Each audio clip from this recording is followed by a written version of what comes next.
The pro-British Protestants in Belfast have taken an idea from the Occupy movement and set up a protest camp. And just like Occupy, they say they speak for a majority who are being betrayed. I think my future is being sold out. I think my son's future has been sold out. It's that bad?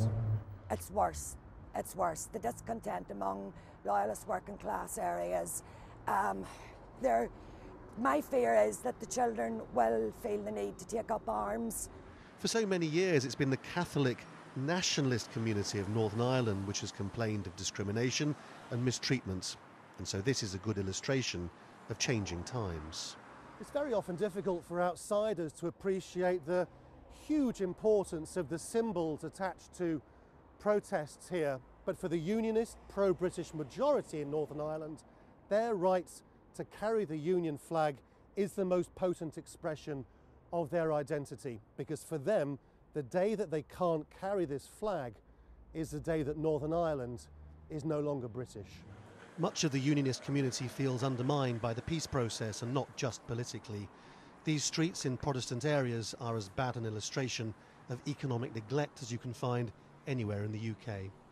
So they would argue that the riots and protests over restrictions on their right to carry the Union flag aren't simply posturing, but reflect a deep-seated fear that the Northern Irish and British governments have sacrificed the Protestant working class in favour of appeasing the Catholic nationalist minority.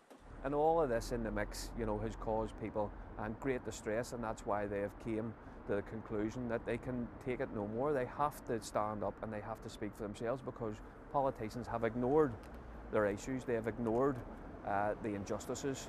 The Republican response is that if the Protestant community is now worried about jobs and houses, they should protest about that, instead of celebrating military victories over the Catholics hundreds of years ago. We're moving significantly on. The peace process here is looked upon around the world as a model of best practice, as a model of what can be achieved. So, whether it's through the trade union community, whether it's through grassroots community activists and people coming together, that work's happening. Do I want to see more of it? Of course I do. Will my party support it and help it develop? Yes, we will. The parading goes on regardless, and here they say they view the police as being in league with the IRA for blocking their routes. This, the economics of Belfast, the sheer fury at loss of authority, all tell a story of a peace process increasingly being called into question. Laurence Lee, Al Jazeera, Belfast.